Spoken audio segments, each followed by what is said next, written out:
বিসমিল্লাহির রহমানির রহিম। প্রিয় ইউনিয়নবাসী, আগামী 7 তারিখ শনিবার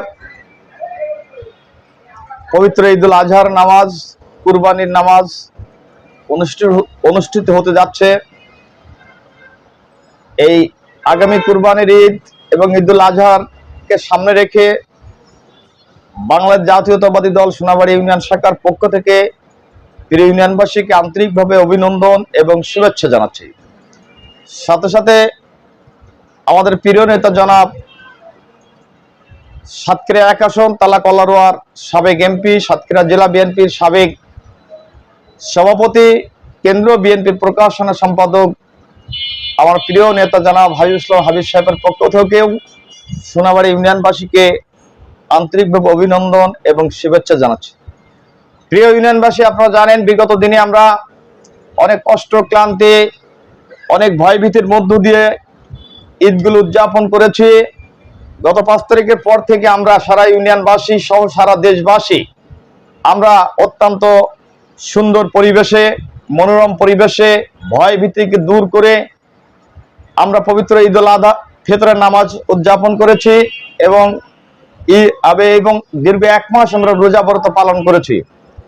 তারই ধারাবাহিকতায় আমরা আবারও আগামী 7 তারিখ শনিবার কুরবানির ঈদ, ঈদুল আজহার নামাজ অনুষ্ঠিত হবে।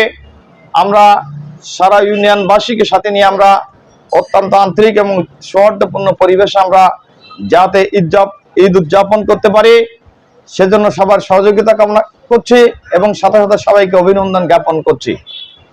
প্রিয় ইউনিয়নবাসী, পবিত্র ঈদুল আজহা অর্থাৎ কুরবানির ঈদ, এই কুরবানির ঈদকে সামনে রেখে আমরা যেহেতু নামাজের পরেই কুরবানি করব, কুরবানির পরপরই প্রত্যেকটা বাড়ির আঙ্গিনায় মসজিদগুলোর পাশে যেহেতু কুরবানি করব, সে কারণে কুরবানির বর্জ্য পদার্থগুলো দুর্গন্ধ ছড়াতে পারে, সেজন্য আমরা প্রত্যেকের বাড়ির আঙ্গিনা এবং যেখানে আমরা কুরবানি করি সেই জায়গা বর্জ্য পদার্থগুলো যাতে আমরা দ্রুত নিষ্কাশন করি সে বিষয়ে সতর্ক থাকা এবং সে বিষয়ে সজাগ থাকার জন্য আমি ইউনিয়নবাসীকে দৃষ্টি আকর্ষণ করে আবারও আমি সারা ইউনিয়নবাসীকে বাংলাদেশ জাতীয়তাবাদী দলের পক্ষ থেকে পবিত্র ঈদুল আজহা এবং কুরবানির ঈদ উপলক্ষে আন্তরিক অভিনন্দন ও শুভেচ্ছা জানিয়ে আমি আমার সংক্ষিপ্ত বক্তব্য শেষ করছি। সবাইকে ধন্যবাদ।